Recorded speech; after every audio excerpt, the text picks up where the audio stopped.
اب میں محترم قائد جناب مولانا شریف صاحب کو دعوت دوں گا کہ وہ پاکستان مسلم لیگ نون کی سینٹرل ورکنگ کمیٹی سے خطاب کریں.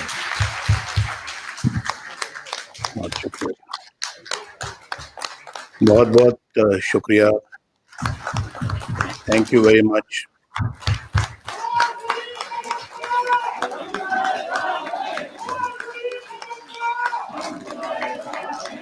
تشریف رکھیں سب حضرات، تشریف رکھیں، بس سب تشریف رکھیں.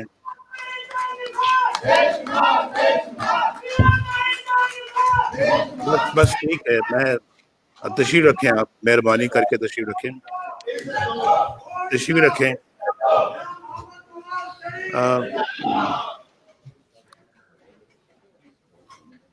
جناب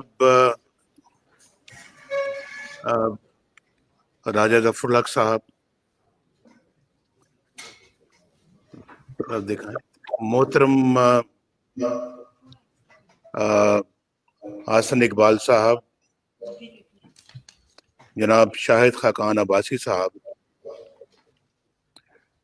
معزز اراکین CWC، السلام علیکم.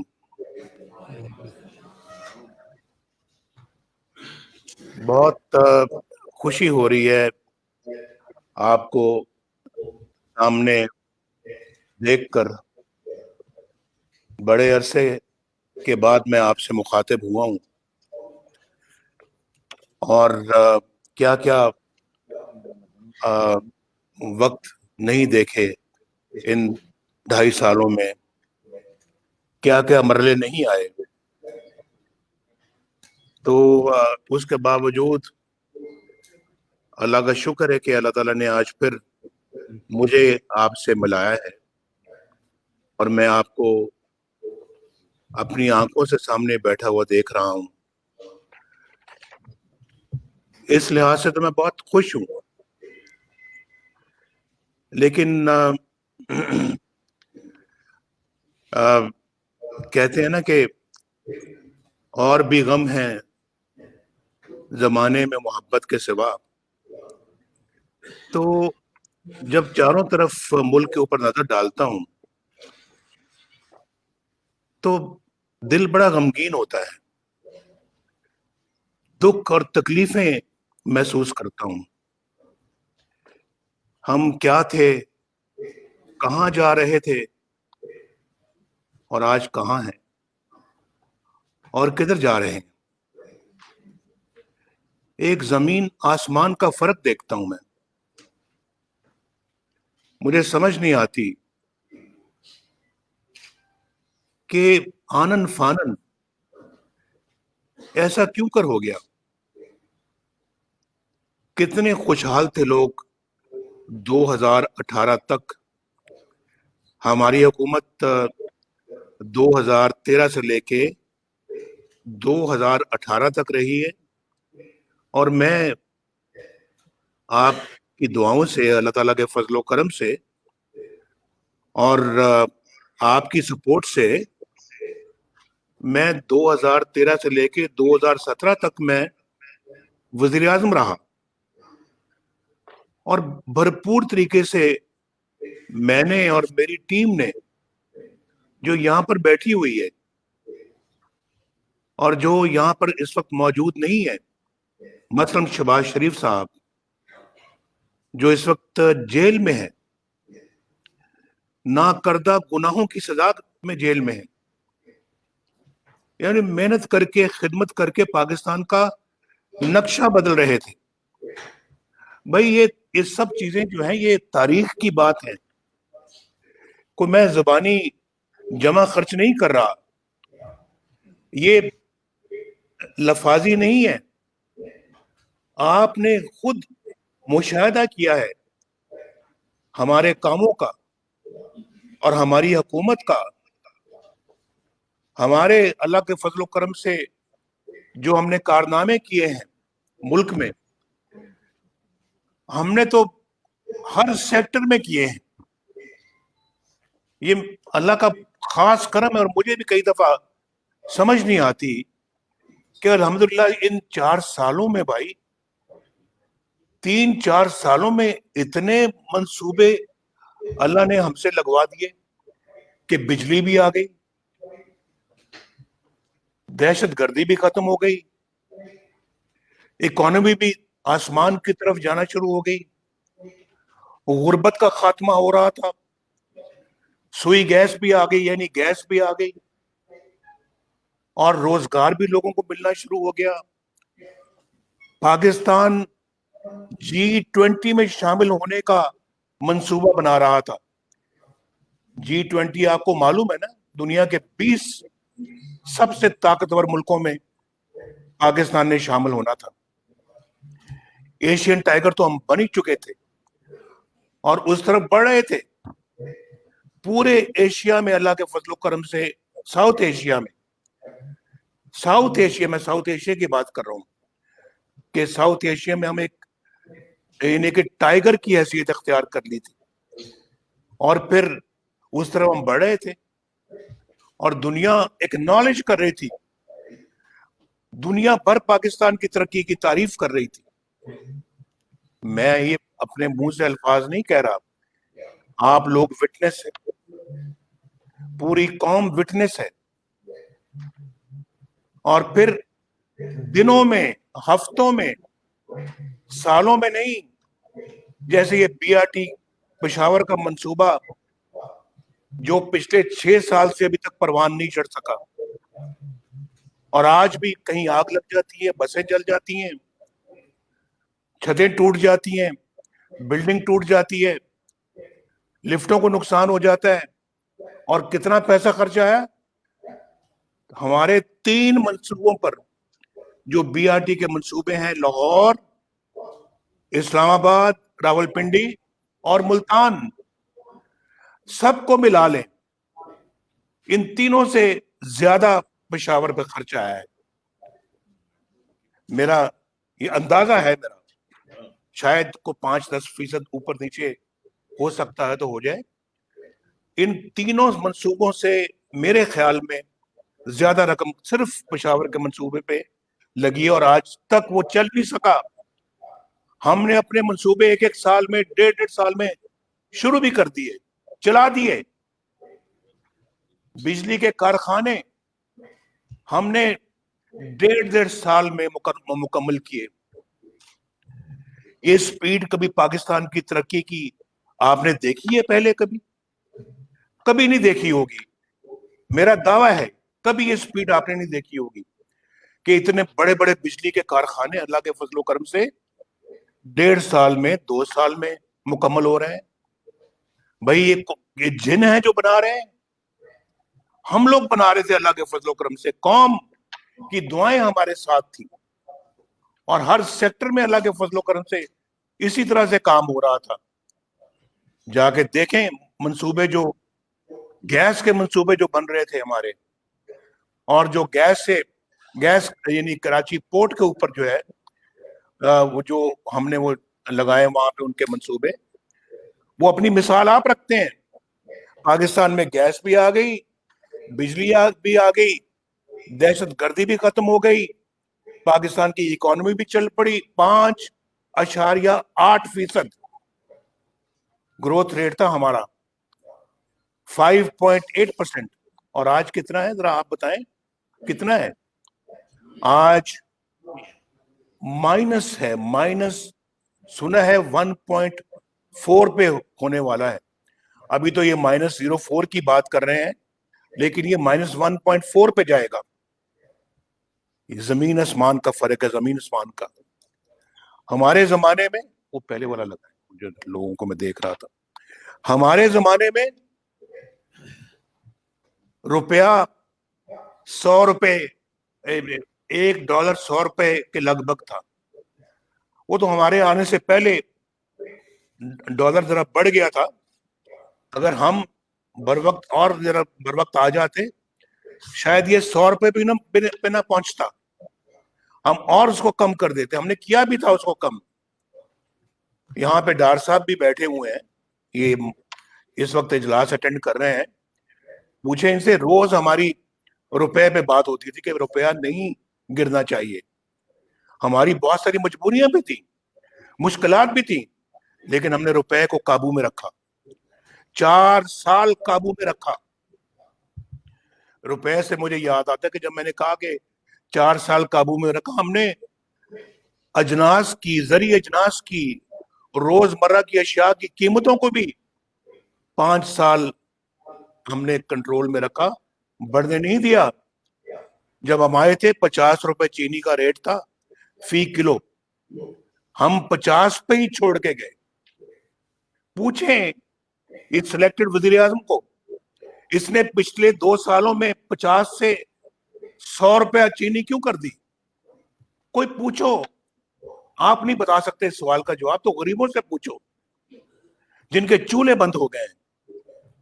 उन गरीबों से पूछो जो आज आटा नहीं खरीद सकते, जिनके घर के अंदर फाका कशी हो रही है, फाका कशी हो रही है, जिनके बच्चे स्कूलों में नहीं जा सकते कि या वो रोटी खाएंगे या वो फिर स्कूल जाएंगे, या वो रोटी खाएंगे या बिजली का बिल देंगे जो बम बन के उनके सरों पर गिरता है, या वो सुई गैस का बिल देंगे। वो रोटी खाएंगे या अपने इलाज मुआवजे के लिए वो दवाइयां खरीदेंगे जो आज उनकी पहुंच से बाहर हो गई है। ये किसी ने इसका अंदाजा लगाया है? कभी सोचा है आपने कि उनकी जिंदगी कितनी अजेरन हो चुकी है और वो किस तरह से दिन रात गुजारते हैं इस मुल्क के अंदर जो हमने खुदा के नाम पे हमने हासिल किया था। ये रियासत मदीना की बात करते हैं, रियासत मदीना ऐसी होती है? इतने इतने बड़े बड़े दावे भाई, डर लगता है इंसान को जब वो इतनी बड़े बड़े टॉल क्लेम्स करता है कि हम रियासत मदीना बना देंगे। और हाल ये है कि पाकिस्तान के अंदर आजकल लोग सुकून से सो नहीं सकते। जो कुछ लॉ एंड ऑर्डर का हाल है, आज आपने फिर देख लिया होगा, सुन लिया होगा कि आज एक पाकिस्तान की बेटी के साथ मुल्तान में क्या सलूक किया गया है। चंद दिन पहले ये मोटरवे पे क्या सलूक किया गया था, और फिर ये मुजरिम दंदनाते फिरते हैं। मजाल थी इन मुजरिमों की कि हमारे जमाने में कुछ सर भी उठा जाए, मजाल थी इन क्रिमिनल्स की कि ये कोई दंदनाते फिरे। अल्लाह के फजलो करम से हमने हर चीज को कंट्रोल रख किया था, अवाम की दिलो जान के साथ खिदमत कर रहे थे। और मैंने आपको बताया है, यार बंद करें इसको, और मैंने आपको बताया है कि अल्लाह के फजलो करम से हमने इतने बड़े बड़े मसले हल किए भाई। ये सिर्फ इकोनॉमी में नहीं, इक्तिसादी फील्ड में नहीं। आप जानते हैं, आप अच्छी तरह जानते हैं कि हमने दिफाई सेक्टर में भी, दिफाई फ्रंट पर भी हमने अल्लाह के फजलो करम से पाकिस्तान को नाकाबिले तस्खीर बनाया। कोई है जो इस बात से इनकार करता हो? आजकल तो आपको यहाँ पर 4 मुल्क नहीं मिलते जो आपको सपोर्ट करें अपने मसाइल के ऊपर। मैं अब नाम नहीं लेना चाहता, दुख होता है, तकलीफ होती है। एक रेजोल्यूशन को पास नहीं आप करवा सकते, और आप 51 मुल्कों में आपको कोई ऐसे इतने मुल्क भी नहीं मिलते कि आप उसको टेबल कर सकें। क्या बातें करते हैं आप? बेड़ा गर्क कर दिया आपने पाकिस्तान का, बेड़ा गर्क कर दिया आपने कश्मीर का आपने। और सिर्फ मैं कश्मीर का सफीर, मैं कश्मीर का एम्बेसडर। कहां गई तुम्हारी सफारत? कहां गई तुम्हारी एम्बेसडरी? कौन से दावे तुम करते थे? आपने तो मुल्क को तबाह बर्बाद कर दिया हर सेक्टर में, हर फील्ड में। आप मुझसे पूछो, मैं भी तंग हूं, ये जो सामने बैठे हुए हैं ये सब तंग हैं। गरीबों की झोंपड़ियों में जाओ, उनकी झुग्गियों में जाओ, वो भी तंग हैं, वो भी पता नहीं कैसे जिंदगी गुजार रहे हैं। पूछो जाके उनके क्या जज्बात हैं, उनके बच्चों से पूछो जाके क्या उनको तन ढांपने के लिए कपड़े मिलते हैं? तन ढांपने के लिए क्या कपड़े मुयस्सर हैं? पूछो जरा उनसे। عید آتی ہے, عید پہ بچے روتے ہیں کہ ابو ہمیں نیا جوتا لے دیں. نئے جوتے کے لیے پیسے نہیں ہیں لے کے دینے کے لیے بچوں کو, نئے کپڑے لے کے دینے کے لیے پیسے نہیں ہیں بچوں کو. عید پہ بھی ان کو یہی فکر ہوتی ہے کہ ہم کھانا کہاں سے کھائیں گے. عید والے دن بھی یہ فکر ان کو نہیں چھوڑتا. اور آپ کہتے ہیں ہم 1 کروڑ نوکریاں دیں گے. کہاں ہے وہ 1 کروڑ نوکریاں؟ کہاں وہ بلند بانگ دعوے؟ آپ 1 کروڑ نوکریاں چھوڑو, 1.5 کروڑ بندہ آج بے روزگار ہو چکا ہے پرواہ آپ کو ان کی؟ کیا سوچتے ہیں آپ؟ کہاں ہیں آپ؟ اور آپ کو لانے والے کہاں ہیں؟ کدھر ہیں وہ؟ جواب دیں, اس قوم کو لانے والے بھی جواب دیں. بھائی میں نے تو چند دن پہلے کہا تھا, میں نے کہا بھائی عمران خان سے ہمارا مقابلہ نہیں ہے, اس کو ہم کوئی اہمیت نہیں دیتے. یہ تو ایک سلیکٹڈ وزیر اعظم ہے, لا کے بٹھا دیا آپ نے, اس ملک میں مسلط کر دیا آپ نے, ہمارے سروں پہ مسلط کر دیا ہے. یہ سوغات جو لے کر آئے ہیں وہ بتائیں ہمیں, یہ سوغات کس خوشی میں آپ نے اس قوم پہ مسلط کی ہے؟ وہ بتائیں ہمیں کہ انہوں نے یہ سب کام کیوں کیا ہے, کیوں الیکشن چوری کیا, کیوں پاکستان کے عوام کا مینڈیٹ چوری کیا. یہ باتیں ایک نہ ایک دن منظر پہ آنی تھی. میں نہیں چاہتا تھا کہ میں اپنا جو ہے وہ اس معاملے میں اپنے جو ہے وہ جذبات کو ان پہ کنٹرول میرا جو ہے وہ ختم ہو جائے. لیکن پاکستان کے موجودہ حالات کو دیکھ کر میں اب خاموش نہیں رہ سکتا, میں چپ نہیں رہ سکتا. اور مجھے کوئی چپ کرانے کی کوشش بھی نہ کرے, کیونکہ میں چپ نہیں ہوں گا. اور میں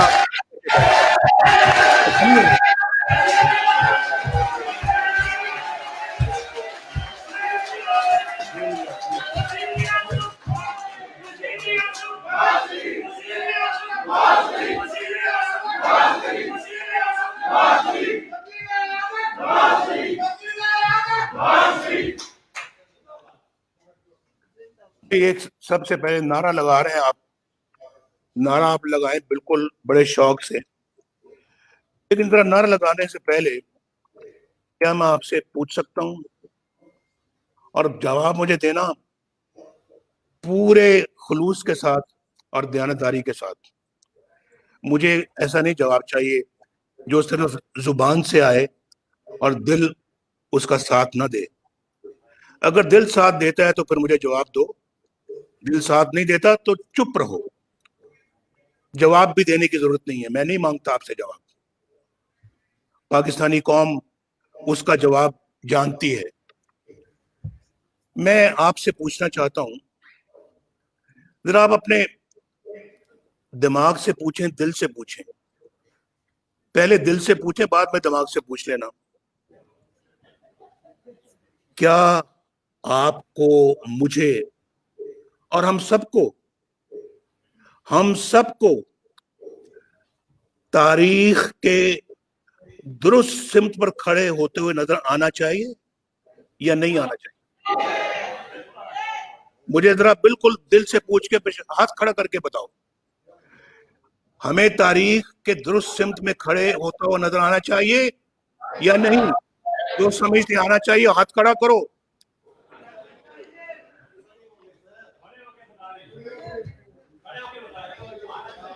بس کھڑے ہونے کی ضرورت نہیں ہے, ہاتھ کھڑا کر دیا کافی ہے. آپ کا بہت شکریہ. تو بھائی میں, اگر آپ دل سے سمجھتے ہیں تو پھر جو میں باتیں کر رہا ہوں, جو میں علم بلند کر رہا ہوں, میرا ساتھ دو گے؟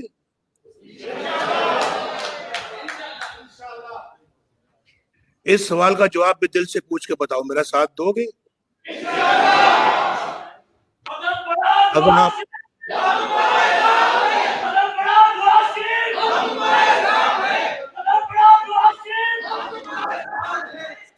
اگر آپ دل سے ساتھ دو گے تو پھر میں آپ سے وعدہ کرتا ہوں, انشاءاللہ I will never let you down. मैं कभी आपका साथ नहीं छोड़ूंगा इंशाल्लाह। और आप इंशाल्लाह मुझे स्टेट फास्ट पाएंगे इंशाल्लाह। आप मुझे अपनी नजरिए पे हमेशा मुझे कायम और दायम पाएंगे इंशाल्लाह। मुझे मुझे किसी चीज की कोई परवाह नहीं है। आज मैं अगर मैदान में निकला हूं अपने मुल्क को बचाने के लिए, तो मैं बिल्कुल अपनी और ये मैं समझता हूं कि हर पाकिस्तानी को ये किरदार आज अदा करना होगा। हर पाकिस्तानी को, सबसे पहले तो आपको, क्योंकि आप पाकिस्तान के मुंतखब नुमाइंदे हैं, आप पाकिस्तान के कौमी असेंबली के मेंबर हैं, आपके पास उनकी वोटों की, उनके कॉन्फिडेंस की, उनकी अमानत की, आपके पास है उनकी अमानत। और सबसे पहले तो ये फिर आप कौम से भी वादा ले सकते हैं। आपसे पहले मुझे वादा करना था, मैंने कर लिया आपसे वादा, और आज आप वादा करेंगे, कल को कौम इंशाल्लाह हमारे साथ वादा करेगी। फिर देखना किस तरह से कौम आपसे कंधे से कंधा मिला के आपके साथ चलेगी। मेरा पूरा यकीन है कि अल्लाह के फजल करम से अल्लाह की ताईद भी हमारे साथ होगी। तो आपने इस मामले में बड़ा क्लियर हेडेडली मेरे साथ चलना है, मैंने आपके साथ चलना है। और यकीन करें कि पाकिस्तान के अवाम आज आपकी तरफ देख रहे हैं, पाकिस्तान के अवाम आज आपके साथ चलना चाहते हैं। वो अपने इस तमाम मुसीबतों से निजात चाहते हैं, और वो देख रहे हैं कि आप इतना लेट हो गए हैं उनका साथ देने में। अब आपको मजीद ताखीर जो है उसके आप मुतहम्मल नहीं हो सकते। आपको बगैर ताखीर के अपना काम और अपना फर्ज अदा करना होगा। आज मैंने बताया कि किस तरह से लोग बेचारे अपनी जिंदगी बसर कर रहे हैं। मुझे कोई साहब, मैं आज रिपीट कर देता हूं, मुझे एक साहब मिले यहाँ लंदन में, पाकिस्तान से आए हुए थे। उनकी वो कोई अमीर आदमी नहीं थे, लेकिन वो कह रहे थे कि मैं जानता हूं, ऐसे मुलाजमीन को जानता हूं, सरकारी मुलाजमीन है, दयानतदार हैं, अपने बच्चों को पालते हैं, स्कूल भिजवाते हैं, बिजली का बिल देते हैं, आंसुओं से जब बिजली का बिल आता है तो उनके आंसू निकलते हैं, और उसके बाद वो समझ नहीं आती कि किधर जाएं, और रोते हैं। उसके बाद बिजली का बिल जब दे देते हैं तो बच्चों की स्कूल की फीस का सोचते हैं कि ये कहां से देंगे। फीस दे दें, बच्चों को पढ़वाएं, या फिर रोटी खाएं।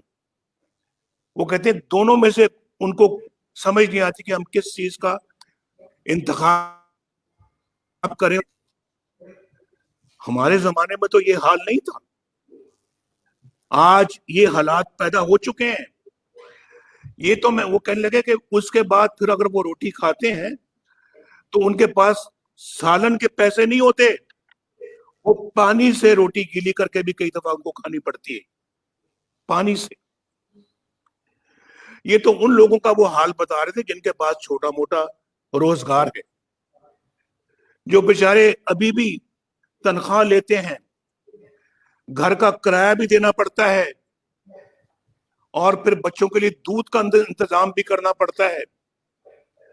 तो रोटी पानी के साथ खाते हैं, पानी के साथ कई दिन। सालन मुयसर नहीं है, गोश्त तो दूर की बात है, मुर्गी तो दूर की बात है, पुलाव तो शायद पता नहीं साल में एक मरतबा भी खाना नसीब होता है कि नहीं। मैं उन लोगों की बात कर रहा हूं, और मुझे समझ में आती है।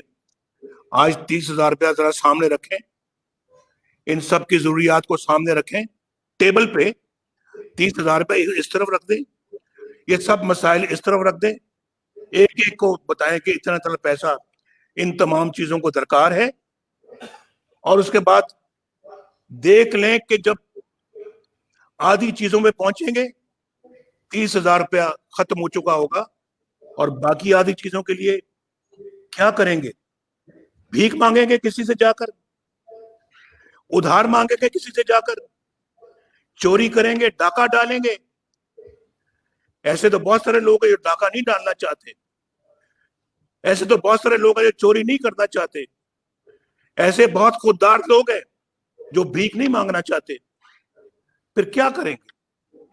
अगर उधार देंगे उनका जमीर गवारा नहीं करता, उनकी खुददारी गवारा नहीं करती। लेकिन अगर लेते हैं तो फिर अदा कैसे करेंगे? अगले महीने और कर्ज चढ़ेगा, उससे अगले महीने और कर्ज चढ़ेगा, उसके बाद किसी का मकान बिकेगा, कोई बीमार हो जाता है, किसी को खुदा ना खास्ता कैंसर होता है, किसी को खुदा ना खास्ता गुर्दों की बीमारी होती है। क्या करेगा? अपना मकान बेचेगा या अपना असासे बेचेगा और वो अपने जरूरियात को आंसुओं के साथ पूरा करने की कोशिश करेगा। मुल्क के, और हम यहां पर इलेक्शनों को चोरी करते हैं, जाली मैंडेट लोगों को दिलवाते हैं, आपको हरवाते हैं। आप जीते हुए थे, आप जीते हुए थे, बहुत सारी सीटों से आप जीते हुए थे, आप जीते हुए थे, आपको हरवाया गया, हरवाया गया, आपको शिकस्त दिलवाई गई। आरटीएस को बंद करके आपकी सीटें खत्म की गई और उनकी सीटें आपने उनको दिलवाई जो नहीं थी उनकी, जो हमारी थी। मुझे बताएं, कई हलकों में इस कदर वोट मुस्तरद हुए कि माजी की तारीख में उसकी कोई मिसाल नहीं मिलती। ये बात मैं सच सच कहता हूं या नहीं कहता? और डबल डबल मोहरें लगी हुई थी। वो क्या था? सब कुछ आपके पोलिंग एजेंट्स को पोलिंग स्टेशनों से बाहर निकाला गया या नहीं निकाला गया, और फिर पोलिंग निकाल कर उसके बाद फिर उनको खाली करवा कर उसके बाद डब्बे भर के आरटीएस को बंद करके कई घंटे उस सारा धांधली का प्रोसेस मुकम्मल करने के बाद आप अपना जो है वो इसको असेंबली में लाते हैं, कुछ वोट फाटा के आप तोड़ते हैं, कुछ एमक्यूएम को साथ मिलाते हैं, कुछ इंडिपेंडेंट साथ मोरे आप शामिल करवाते हैं। ये ट्रैक्टर वाले कौन लोग थे? कौन थे ट्रैक्टर वाले? जरा बताएंगे। ये ट्रैक्टर वाले वही लोग थे जिनकी मैं बात कर रहा हूं, और जो लाने वाले हैं उनका ये उनका निशान था। और उनको आप लाते हैं और फिर सिर्फ 4 वोटों से इस सिलेक्टेड को आप वजीर आजम बनाते हैं, 4 वोटों से, फिर भी 4 वोटों से। तो ये हम इतनी आसानी के साथ ये तमाशा देखते रहे और कुछ बोले ना? हम गूंगे तो नहीं है, बहरे तो नहीं है, अंधे तो नहीं है। या तो हम अंधे हैं तो फिर ठीक है, या हम बहरे हैं तो फिर ठीक है, या गूंगे हैं तो फिर ठीक है। लेकिन अगर नहीं है और हमारा ज़मीर भी जाग रहा है और हमारा अल्लाह के फजलो करम से जो सेल्फ रिस्पेक्ट जो है, खुददारी भी हमारी मौजूद है, तो फिर इन चीजों को देखना, इन चीजों को होते हुए देखना अपनी आंखों से और कानों से सुनना, तो फिर उसके बाद हम खामोश रहें, मैं नहीं समझता कि ये पाकिस्तानियत है। ये पाकिस्तानियत हरगिज नहीं है, नहीं है बिल्कुल। और देखें, मैं 3 दफा पाकिस्तान का वज़ीर आज़म रहा हूं। आज लंदन से बैठ के मैं आपसे बात कर रहा हूं, लंदन से बैठ के बात कर रहा हूं। 3 दफा मुल्क का वज़ीर आज़म लंदन से बैठ के बात करता है। और कल आपने देखा कि वहां कोर्ट ने मेरे खिलाफ क्या इरशादात फरमाए हैं, क्या कमेंट्स दिए हैं। अब किस तरह से बंदा जो है वो ये मैं एक कहे कि जनाब हमें इंसाफ मिलेगा? क्या इंसाफ मिलेगा? और पहले क्या इंसाफ मिला है? मोहम्मद बशीर की अदालत से वो कर्नल क्या कर रहा था बात वहां पे? वो कर्नल साहब जो वहां पे मोहम्मद बशीर की अदालत में गए, उन्होंने क्या जाके वहां पे बात की? मोहम्मद बशीर, उनका क्या काम था वहां जाने का? और उसके बाद फिर जो दूसरी अदालत जो है अरशद मलिक की, क्या कह गए अरशद मलिक साहब? आप बताएं। उनको फारिग कर दिया, वो तो चले गए घर, फैसला अभी तक मौजूद है, फैसला मुअत्तल नहीं हुआ, फैसला डिसमिस नहीं हुआ, वो डिसमिस हो गए, फैसला डिसमिस नहीं हुआ। ये है इंसाफ। और इस इंसाफ की आपने परसों जो है ना एक और झलक देखी है, जब शहबाज शरीफ साहब को पकड़ के सीधा जेल में ले गए। अभी तक उनको सुनना भी गवारा नहीं किया कि वो क्या कहते हैं अपने डिफेंस में, अपनी दिफा में, अपने हक में वो क्या बात करते हैं, वो भी सुनना गवारा नहीं किया। और दूसरी तरफ भी आपको मालूम है ना, जनरल बाजवा, जो आसिम बाजवा, करोड़ों के एसेट्स और असासे अमेरिका में बनाए हैं पिछले 15-20 सालों में जी, अरबों के असासे बनाए हैं वहां पे अमेरिका में। और बच्चे जनाब कहते हैं वो उनकी अलग दास्तान है। और उसके बाद जब सारी बात खुल के आती है तो पता नहीं वो भी बाय म्यूचुअल अंडरस्टैंडिंग होगा, इस्तीफा देने जाते हैं। इमरान साहब कहते हैं कि नहीं नहीं नहीं नहीं, आप तो बहुत ईमानदार हैं, आपने तो कहाँ कोई गड़बड़ की होगी, हम सब आपके विटनेस हैं भाई, हम सब आपके गवाह हैं, आपने तो कोई गड़बड़ नहीं की, ये लें वापस लें, अपना इस्तीफा ले जाएं। ये म्यार है यहाँ पर ईमानदारी का और बेईमानी का पाकिस्तान के अंदर। ये सब लोग जो है, ये जो जद्दी पुश्ती जो यहाँ पे जो अपने लोग जिनके पास अल्लाह ताला ने अच्छे वज़राए दे रखे हैं, वो सब के सब बेईमान है, क्योंकि उनका ताल्लुक जो है ना वो पार्लियामेंट से है, वो सियासी पार्टी से है।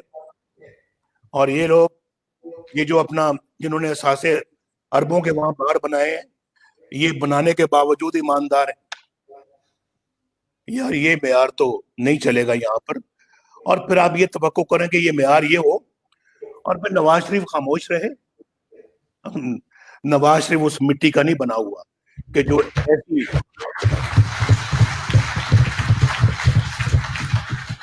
जो इस तरह के डबल स्टैंडर्ड्स के ऊपर खामोश रहे। मैं नहीं रहूंगा खामोश, और कोई मुझे खामोश कराने की कोशिश भी ना करे, कोई ना करे। और मैं आपसे, यानी इतने बेशुमार लोग मुल्क से बाहर अपनी नौकरियां खो चुके हैं, पाकिस्तान में नौकरियां खो चुके हैं, कोई उनका पुरसाने हाल नहीं है। और जैसे मैंने अभी कहा कि क्या किसी ने उनकी जाके मिजाज पुरसी की है, किसी ने उनकी खबर दी है, पूछा है कि आप किस हाल में हैं, आप जिंदा भी हैं या नहीं।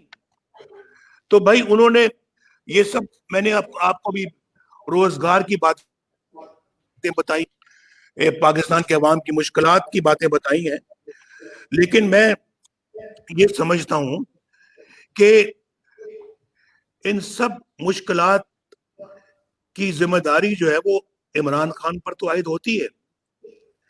लेकिन भाई मैं बार बार कहता हूं, आप भी मुझसे बेहतर जानते हैं बहुत सारे, और आप इस बात पे आ जाएं अब आप भी, कि इसके असल जिम्मेदार जो है वो लोग हैं जो इमरान खान को लाए।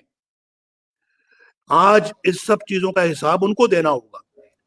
अगर कोई गरीब भूख से मरता है, लाने वाले बताएं कि कैसे हुआ। अगर किसी की इज्जत लुटती है, किसी अपना मोटरवे के नीचे या मुल्तान में, ये बताएं हमें लाने वाले। इसका अगर आप जिम्मेदार नहीं तो कौन जिम्मेदार है? एक स्टूज है आपका जो आपने वजीर आज़म बनाकर यहाँ पे बैठाया हुआ है, तो आप हैं लाने वाले। असल लोग जिन्होंने इलेक्शन जीता तो उनको हरवाने वाले आप हैं। आप इसका जवाब दें, आप बताएं। लोगों को रोटी नहीं मिलती, आटा महंगा हो गया है, आप जिम्मेदार हैं। चीनी महंगी हो गई है, आप जिम्मेदार हैं। बिजली के बिल बम बन के सरों पे गिरते हैं, आप जिम्मेदार हैं। पाकिस्तान के लॉ एंड ऑर्डर की बिगड़ती सूरत हाल के आप जिम्मेदार हैं, मैशियत तबाह बर्बाद हो गई आप जिम्मेदार हैं, रुपया गिर रहा है आप जिम्मेदार हैं। हम 100 रुपया डॉलर छोड़ के गए थे, आज 170 का डॉलर हो गया है, आप जिम्मेदार हैं। साउथ एशिया में सबसे पसमानदा मुल्क इस वक्त पाकिस्तान है। हम सब ऐसे ही पूछ लेते हैं इमरान खान जिम्मेदार है, कई डरते हैं, नहीं बात करते, या डरते थे नहीं करते थे बात। अब नहीं भाई, अब नहीं, अब आप जिम्मेदार हैं। ये डॉलर जो इतना महंगा हो गया है, रुपया मिट्टी में मिल गया है, आप जिम्मेदार हैं। आपका ये बंदा जिसको आप लेके आए हैं, जो सौगात आपने हमें दी है, इसके लिए आप जिम्मेदार हैं। और दूसरी बात यह कि उन्होंने अवाम का मैंडेट चोरी किया, इलेक्शनों में धांधली की, और मुस्लिम लीग जैसे कि मैंने पहले का इलेक्शन जीत चुकी थी, आरटीएस के जरिए से हरवाया गया, और फिर उसको अपना लाके बैठा दिया, जो सरे तस्लीम खम करता है हर बात पे, कुर्सी पे बैठा दिया है, और इसलिए तो आज ये मुल्क का हाल हुआ है। यही वजह है आज पाकिस्तान की रुसवाई की, यही वजह आज पाकिस्तान की मौजूदा सूरत हाल की और मईशत की तबाही की। इसलिए तो रोज बरोज गुर्बत बढ़ रही है, इसलिए तो रोज बरोज बर्बादी बढ़ रही है, और इसलिए तो हम अक़वाम आलम में रोज बरोज रुसवा हो रहे हैं, और पहले से ज्यादा रुसवा हो रहे हैं। आज कोई हमारे साथ खड़ा होने को तैयार नहीं है, कोई मुल्क भी नहीं। मैं पहले बता चुका हूं कि रेजोल्यूशन पास कराने के लिए भी हमारे पास मेजॉरिटी नहीं है, और फिर उसके बाद आप एक नया ब्लॉक बनाने की कोशिश कर रहे हैं ओआईसी को छोड़कर। किस तरफ आप मुल्क को लेके जा रहे हैं? ये कौन इसको मुल्क को आगे कल को ठीक करेगा? कौन है जो दोबारा इस मुल्क को ट्रैक पे लाएगा? भाई ये तो सिलसिला इलेक्शन से पहले शुरू हो चुका था, ये तो इलेक्शनों के बाद की बातें मैं कर रहा हूं ना, लेकिन सिलसिला इलेक्शन से पहले शुरू हो गया था, जब आपने नवाज शरीफ को वजारत उज़्मा से फारग करवा दिया, सिर्फ बेटे से तनख्वाह ना लेने पर। बेटे से, किसी और से नहीं, बेटे से तनख्वाह नहीं ली, नवाज शरीफ साहब डिसमिस्ड। और फिर वजारत उज़्मा से निकालने के बाद आपने उसके खिलाफ रेफरेंस बनवाए, उसको सजाएं दिलवाई इन्हीं अदालतों से जिनका मैंने आपके सामने अभी जिक्र किया है। कहीं से कोई कर्नल निकलता है, और कहीं से जो है वो एक जनरल निकलता है, कि अगर आपने नवाज शरीफ को जो है वो बाहर निकाला, या आपने अपना मरियम नवाज को बेल दी, हमारी 2 साल की मेहनत जाये हो जाएगी।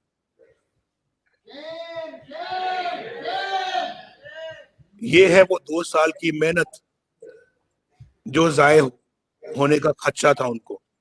यही वो 2 साल की मेहनत थी ना, कि आईएसआई के जनरल फैज हमीद उनको मिलने गए कि आपने नवाज शरीफ को जमानत नहीं देनी, ना उसकी बेटी को, और जब वो नहीं माने तो उनके चीफ जस्टिस के पास चले गए और उन पर दबाव डाला। और फिर मरियम और नवाज शरीफ के जो बेंच है उसमें शौकत सदीकी को मत रखा जाए। फिर आप कहते हो हम सियासत में इंटरफेयर नहीं करते, हम मुदाखलत नहीं करते, हम दूसरे इदारों में मुदाखलत नहीं करते। फिर ये इसको क्या कहते हैं? इसको मुदाखलत की जगह कोई और नाम देंगे। और जनरल साहब कौन है? जनरल फैज हमीद आईएसआई के डायरेक्टर जनरल है, और किन की इंस्ट्रक्शन पे काम करते हैं? वो आज खुद करते हैं या किसी से इंस्ट्रक्शन के ऑर्डर्स लेते हैं? और फिर जब वो, मैं चले मानता हूं कि उन्होंने अपने आप किया होगा, तो फिर मौलाना गफूर हैदरी साहब ने जो ये बात कही है कि हमें जनरल कमर जावेद बाजवा ने कहा, चीफ ऑफ आर्मी स्टाफ ने, کہ ہمیں نواز شریف کو سارٹ آؤٹ کر لینے دو اور جو ہم کر رہے ہیں اس کے خلاف آپ اس میں دخل مت دیں, دھرنا آپ ملتوی کریں, ہم جو کر رہے ہیں اس کو نواز شریف کو سارٹ آؤٹ کرنے میں وہ آپ ہمیں اس میں کرنے دیں, اس میں دخل نہ دیں. اور یہ اس کا مطلب پھر یہ کہاں سے بات چلتی ہے, کدھر سے چلتی ہے یہ بات؟ یہ سب بھائی اب میں آپ کو بتانا یہ چاہ رہا ہوں کہ یہ ہے وہ جو 2 سال محنت ہوتی رہی ہے, جس کے بارے میں فیض حمید صاحب کہتے ہیں جی کہ ہماری 2 سال کی محنت ضائع ہو جائے گی اگر آپ نے نواز شریف کو اور مریم کو باہر آنے دیا. پھر ہم اگر یہ کہتے ہیں کہ الیکشن میں دھاندلی نہیں ہوئی تو ہم سے بڑا تر بیوقوف کون ہو سکتا ہے؟ الیکشن میں دھاندلی پھر ہوئی, اس کا نتیجہ سامنے آیا اور آپ نے ایک سلیکٹڈ وزیر اعظم کو بٹھایا, اس لیے تو آج ملک کا یہ حال ہو گیا ہے. اس لیے تو ہم لوگ بھی اب تنگ آمد بجنگ آمد, ہم تو اپنے ملک کے ساتھ یہ کھیل تماشا مزید برداشت کرنے کے لیے تیار نہیں ہے. یہ ہمارا سٹیٹمنٹ آپ لکھ لیں کہیں, ہم بھی خوددار لوگ ہیں, ہمارا بھی ضمیر ہے. میں بھی سیلف ریسپیکٹ میں بلیو کرتا ہوں. میں کوئی اللہ معاف کرے مجھے, میں کوئی مغرور یا متکبر آدمی نہیں ہوں, لیکن اپنی انا میں بلیو کرنے والا بندہ ہوں. اور آج آپ کو بھی جو آپ سب بیٹھے ہوئے ہیں, آپ بھی طے کر لیں کہ آپ نے اپنے ضمیر کے خلاف کوئی کبھی سودا نہیں کرنا. آپ طے کر لیں کہ آپ نے سیلف ریسپیکٹ کو کبھی قربان نہیں کرنا. آپ باضمیر لوگ ہیں, باضمیر بن کے دکھائیں. آپ جب ضمیر کے مطابق چلیں گے تو آپ کی قوم لازماً انشاءاللہ آپ کے پیچھے چلے گی, یہ میں آپ کو ایشور کرتا ہوں. تو حضور یہ جو سب کچھ جو ہے یہ سب کچھ ایک لکھا ہوا اسکرپٹ تھا جس کے مطابق یہ ساری چیزیں جو یہ ہوئی. جے آئی ٹی بنائی گئی جس میں نواز شریف کے خلاف جے آئی ٹی بنی, جس میں ملٹری انٹیلیجنس کے نمائندہ تھا, جس میں آئی ایس آئی کا نمائندہ تھا. اور یہ ملک کی تاریخ میں پہلی مرتبہ ہوا. آپ وزیر اعظم کی جے آئی ٹی آپ بنا رہے ہیں, اس میں آپ اور لوگ ان کو رکھا گیا جو ایک واٹس ایپ پہ لوگوں کو چنا گیا تھا, اس کی بھی ایک تاریخ ہے. تو یہ میں سمجھتا ہوں کہ جب آپ کو کچھ نہیں ملا تو آپ نے صرف ایک اقامے پہ اپنے ملک کے وزیر اعظم کو نکال دیا. کوئی ہے بات سمجھ میں آنے والی؟ کوئی مجھے سمجھا دے, میں سمجھنا چاہتا ہوں. کوئی مجھے سمجھا دے تاکہ میں سمجھ جاؤں, اور اگر میں غلط کہہ رہا ہوں تو پھر جناب میں معذرت کرنے کے لیے تیار ہوں. لیکن اگر میں غلط نہیں کہہ رہا تو پھر حضور آپ کو سمجھنے کی ضرورت ہے اور آپ کو بھی اصلاح کرنے کی ضرورت ہے. اور پھر ریفرنس بنا دیے, سزائیں دلوا دی, اور پھر کیا ہوا؟ یعنی بلوچستان کے اندر میں دیکھ رہا ہوں اپنی آنکھوں سے, یہاں ہمارے جنرل صاحب بھی بیٹھے ہوئے ہیں, قادر بلوچ صاحب بھی بیٹھے ہوئے ہیں, بلوچستان سے اور بھی لوگ ہوں گے. ان کے سامنے, ہماری آنکھوں کے سامنے بلوچستان کی حکومت کو گرا دیا گیا. اور پھر وہاں پر عاصم سلیم باجوہ صاحب بھی وہیں موجود تھے اور کمانڈر تھے, اور وہاں پر حکومت کو ہماری گرا کر تو بلوچستان سے نئے مہرے لائے گئے. کیوں ہوا سارا؟ صرف اور صرف سینٹ کے الیکشنز کو سیبوٹاج کرنے کے لیے. یہ الیکشن کو سیبوٹاج کیا بھائی, الیکشن کو سیبوٹاج کرنا کوئی چھوٹا جرم نہیں ہے, کوئی معمولی جرم نہیں ہے, بہت بڑا جرم ہے. الیکشن کو سبورٹ کرنا, الیکشنز کو مینج کرنا, دھاندلی کرنا, کسی کو جتوانا, کسی کو ہروانا, یہ سب بہت بڑے جرائم ہیں یہ, اور ان کا حساب تو بھائی آپ کو دینا پڑے گا اور ہمیں لینا پڑے گا. اور وہاں پر ہارس ٹریڈنگ کا بازار قائم کیا اور ان نئے موروں کو جتوا کے ووٹ کو سرے عام بے عزت کیا, سرے عام. और एक ऐसा गुमनाम आदमी सेनेट का चेयरमैन बना दिया जिसको कुछ जानता ही नहीं था, यानी किसी ने कभी को ना मिला, ना कभी किसी को किसी ने देखा। आज पाकिस्तान के सबसे बड़े मुंतखब इदारे का आज वो चेयरमैन है। ये डूब बनने का मुकाम नहीं है, ये इस हम सब के लिए ये डूब बनने का मुकाम है। ये हैं वो चीजें जिससे मैंने आपसे अभी ये अहद लिया था कि क्या आप अपने जमीर की आवाज में लब्बैक कहोगे? क्या ये सब कुछ हम यूं ही जाने दें? क्या ये सब कुछ हम यूं ही बर्दाश्त करते चले जाएं? हमको भेड़ बकरियां हैं, हमको गाय भैंसे हैं कि जैसे आप हमें चलाओगे हम वैसे चलते रहेंगे, जैसे हमें हांकोगे हम हांके जाते रहेंगे? ये नहीं हो सकता, ये कभी नहीं हो सकता, ये कभी नहीं होना चाहिए। फिर उसके बाद आप जानते हैं हमारी गवर्नमेंट अभी चल रही थी, अच्छी चल रही थी। इमरान खान और ये तारुल कादरी का गठजोड़ बना दिया गया, उनको कनाडा से और लंदन से इंपोर्ट करके पाकिस्तान में इस्लामाबाद में बिठा दिया गया। इमरान खान को बनाया गया और कहा कि आओ इस्लामाबाद में आओ, इकट्ठे हो गए नवाज शरीफ की हुकूमत के खिलाफ धरना जो है वो शुरू करो। उनको वहां धरने में ले आया। ये भी उस 2 साला प्रोग्राम का वो हिस्सा था। उसके बाद फिर जिसका खमियाजा आज कौम भुगत रही है भाई, इन चीजों का खमियाजा ये पाकिस्तान के 22 करोड़ अवाम भुगत रहे हैं, आप सब भुगत रहे हैं। नैब को कुछ लोगों के एहसासे तो नजर आते हैं और उनके नजर आते हैं जो उनको तो बहुत नजर आते हैं, वो एहसासे तो बहुत ज्यादा नजर आते हैं, लेकिन कुछ लोगों के एहसासे उनको नजर नहीं आते। और अभी जो हाल ही में जो मैं बार बार ये बात कहता हूं और कहता रहूंगा, इसमें कोई हार नहीं है, मुझे कोई शर्म नहीं है, क्योंकि ये मेरे मुल्क का मामला है और जनरल आसिम बाजवा के और उनकी फैमिली के एहसासों पे उन्होंने अपनी आंखें बंद की हुई हैं।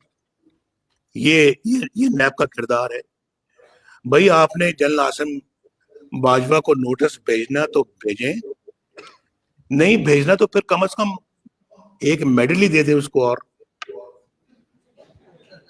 कोई मेडल उनको प्रेजेंट कर दें, कोई हलाले इस्तिकलाल दे दें, कोई तमगाए जुर्रत दे दें, कोई दे दें, किसी किस्म का मेडल आप उनको दे दें। आपने अपना जो है वो ये पेशावर मेट्रो का हाल मैंने अभी आपको बताया, मालम जब्बा आपको नजर नहीं आता, पेशावर मेट्रो आपको नजर नहीं आता। इस पे स्टे लिए हुए हैं, पेशावर मेट्रो पे स्टे लिया हुआ है कि जी आप इसमें इंक्वायरी ना हो। मैं जान सकता हूं ये स्टे लेने का मकसद क्या था। एक ऐसा स्टे जो पाकिस्तान के अवाम जानना चाहते हैं। ये अवाम, ये पैसा भाई इमरान खान का, ये लाने वालों का जाती पैसा नहीं है, ये पाकिस्तानी अवाम के खून पसीने की कमाई है। ये खैबर पख्तूनख्वा के अवाम की खून पसीने की कमाई है। ये इसका पूरा हिसाब किताब होगा और ये सब नैब की नजरों से क्यों ओझल है? कहाँ है वो बिलियन दरख्तों का मंसूबा? उसमें जो पैसा है वो किधर है? किसने कहा है मालम जब्बा का पैसा इतना बड़ा स्कैंडल है? कौन इसका जवाब देगा?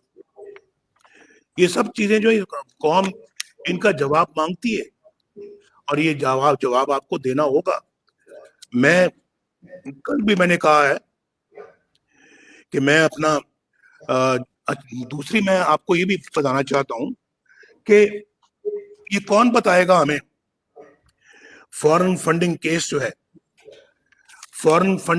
जो है वो इतने सालों से क्यों दबा हुआ है? क्यों नहीं वो सामने आता? और क्यों नहीं अपना जो है वो उसका कोई हिसाब किताब कौम के सामने आता, क्यों उसके खिलाफ भी ये स्टे ऑर्डर वगैरह लेते रहे और दे रहे हैं, और क्योंकि उसमें सब गड़बड़ करप्शन है, पैसा खाया है, पैसा बनाया है इन्होंने, और लेकिन मुझे समझ नहीं आती उसको कौन रोक रहा है कि वो फैसला जो उसका सुनाया जाए और फैसला कौम के सामने लाया जाए। मैं जानना चाहता हूँ, अलीमा खान को तो आज तक किसी ने पूछा नहीं, और आपने कहाँ से जायदादें बनाई? अलीमा खान साहिबा को आपको बताना चाहिए, नैब को, कि जी हमने अलीमा साहबा को अभी तक क्यों नहीं नोटिस भेजा, क्या वजह है? ये कौम जानना चाहती है, पूरी ऑपोजिशन जानना चाहती है। फिर आपने तो जिंदगी में इमरान खान साहब कभी कोई कारोबार नहीं किया, आपने तो कभी कोई कारोबार नहीं किया, कभी आपने कोई कमाई नहीं की। ये बनी गाला की रियासत कहां से बनी? इसके लिए पैसा किधर से आया? ये आपको जवाब देने होंगे। अगर आपको वो साकिब निसार साहब छोड़ गए हैं, इसका ये मतलब नहीं कि कौम भी छोड़ देगी आपको। हम नहीं छोड़ेंगे आपको। और इसके लिए पैसे कहां से आए? जमान पार्क के घर को दोबारा तामीर किए, उसकी किधर से आए? टैक्स तो आप सुना है कि मुश्किल से 1-2 लाख रुपए देते हैं, तो करोड़ों रुपए किस तरह से आपने अपने जमान पार्क के घर पे लगा दिए? किस तरह से करोड़ों अरबों की जायदाद बनी गाला में आपने बना ली है कि जब आपने कि मेरी बीवी ने मुझे फलां पैसे भेजे, मैंने इधर से उधर भेजे, उसने उधर से इधर भेजे। ये क्या चक्कर दे रहे हैं आप? ये कोई नहीं मानता, कोई नहीं मानता।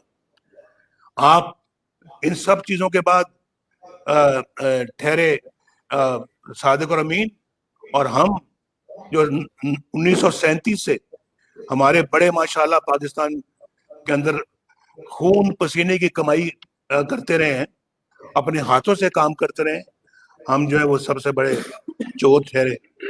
ये नहीं चलेगा भाई, इसको कोई तस्लीम नहीं करेगा, कोई तस्लीम नहीं करेगा। मैं ये बिल्कुल बता देना चाहता हूँ कि मैं भाई बहुत इस मामले में मैं समझता हूँ कि हक बात करनी चाहिए, और मैंने पाकिस्तान के अफवाज पाकिस्तान की अल्हम्दुलिल्लाह बड़ी खिदमत की है, और अगर अल्लाह दोबारा मौका देगा तो ये खिदमत का जज्बा मेरे सीने में मौजूद है। मैं खिदमत करता रहूंगा, और आइंदा भी इंशाल्लाह करूंगा। हमारी पार्टी भी बिल्कुल इस जज्बे से सरशार है, खिदमत करेगी। मैं उस नौजवान लेफ्टिनेंट नासिर को खराज तहसीन पेश करता हूं जो शहीद हुआ है वजीरिस्तान में, जिसकी वालदा ने अपने हाथों से काम करके अपने बेटे को पाला था। मैं उस माँ को सलाम पेश करता हूं, लेकिन मैं उस फौजी को सलाम पेश नहीं करता जो वज़ीर आज़म हाउस के दीवारों को फलांग कर, उसके गेट को फलांग कर अंदर दाखिल होकर अपने मुल्क के वज़ीर आज़म को गिरफ्तार करे। मैं उसको सलाम नहीं करता, हरगिज नहीं करूंगा। और मैं उसको भी सलाम नहीं करता जो मुल्क की दौलत लूट कर अमेरिका में जाके जायदादें बनाए। मैं उसको भी सलाम नहीं करता जो अवाम का मैंडेट चोरी करे, कभी नहीं करूंगा। और मेरे दिल में उनके लिए कोई इज्जत नहीं है। मेरे दिल में इन लोगों के लिए इज्जत है जो हक हलाल की कमाई खाते हैं, जाके 24-24 घंटे ड्यूटी देते हैं बॉर्डर्स पे, पाकिस्तान की रखवाली करते हैं, आइन का एहतराम करते हैं, और उसके बाद अपने कानून का एहतराम करते हैं। मेरी जान भी उनके लिए हाजिर है, मेरी दिल के गहराइयों से उनके लिए सलूट है। अपनी ओथ का एहतराम करते हैं, ओथ जो हल्फ लेते हैं फौज में भर्ती होते वक्त, उसका एहतराम करते हैं। और वो ओथ पता क्या कहती है? वो ओथ कहती है, सुन ले जरा, ये 4 लाइनें हैं। जब मुसल्लह अफवाज में वो भर्ती होते हैं या कमीशन लेते हैं, वो कहते हैं میں صدق کے دل سے حلف اٹھاتا ہوں کہ میں خلوص نیت سے پاکستان کا حامی اور وفادار رہوں گا اور اسلامی جمہوریہ پاکستان کے دستور کی حمایت کروں گا جو عوام کی خواہشات کا مظہر ہے، اور یہ کہ میں اپنے آپ کو کسی بھی قسم کی سیاسی سرگرمیوں میں مشغول نہیں کروں گا۔ کیا؟ میں اپنے آپ کو کسی بھی قسم کی سیاسی سرگرمیوں میں مشغول نہیں کروں گا، اور یہ کہ میں مقتضیات قانون کے مطابق اور اس کے تحت پاکستان کی فوج بری، بحری یا فضائی میں پاکستان کی خدمت ایمانداری اور وفاداری کے ساتھ انجام دوں گا۔ جو اس کی پاسداری کرتا ہے میں اس کو سلوٹ کرتا ہوں، جو آئین کی پاسداری کرتا ہے میں اس کو سلوٹ کرتا ہوں، جو قانون کی پاسداری کرتا ہے میں اس کو سلوٹ کرتا ہوں، لیکن جو اس کی نہیں کرتا، جو آئین توڑتا ہے، جو قانون توڑتا ہے، وہ آئین کے ساتھ غداری کرتا ہے، وہ پاکستان کے ساتھ غداری کرتا ہے۔ کبھی اس کے ساتھ جو ہے وہ ہاتھ نہیں ملاؤں گا۔ بالکل مشرف کے ساتھ بھی یہی میرا تنازع تھا، تنازع کیا، یہی اپنا میرا اختلاف تھا، اور آج بھی میرا یہی اختلاف ہے ان لوگوں سے جنہوں نے پاکستان کے مینڈیٹ کو چوری کیا ہے۔ یہ نہیں تسلیم کریں گے ہم۔ بھائی میں اپنی بات بہت لمبی کر چکا ہوں، آپ کو قوم دیکھ رہی ہے، قوم مجھے بھی دیکھ رہی ہے، ہماری باتیں سن رہی ہے، میری باتیں حرف بحرف قوم نے سنی ہے۔ 10 تاریخ کو، پہلی 30 تاریخ کو جو ہماری میٹنگ ہوئی تھی، 20 تاریخ کو اے پی سی کی، اس کی بھی قوم نے ساری گفتگو سنی، آج بھی سن رہی ہے، آپ بھی سن رہے ہیں۔ دیکھنا یہ جو حلف آج آپ نے مجھ سے لیا، میں نے آپ سے لیا ہے، اس میں کوئی گڑبڑ نہیں ہونی چاہیے اور اس کی کوئی خلاف ورزی نہیں ہونی چاہیے، ورنہ پھر قوم نہ آپ کو نہ مجھے معاف کرے گی۔ اللہ تعالیٰ آپ کے حامی ناصر ہو۔ میں ابھی آپ کے ساتھ ہی ہوں، کہیں نہیں جا رہا، انشاءاللہ میں آپ کی کارروائی سنوں گا اور دیکھوں گا۔ پاکستان، میرے ساتھ نعرہ لگائیں، پاکستان پائندہ۔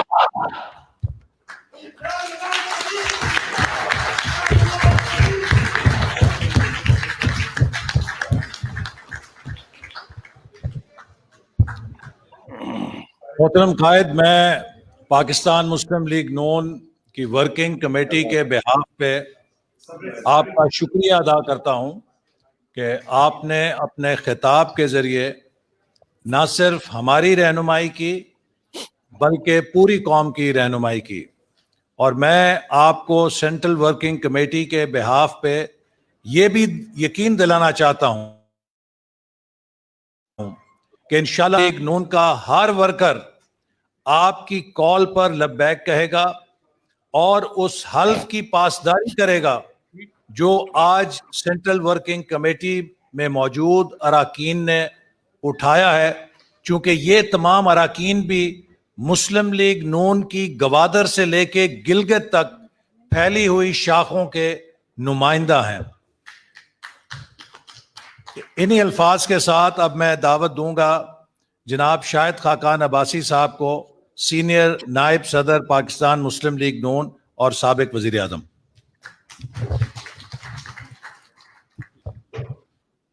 بسم اللہ الرحمن الرحیم۔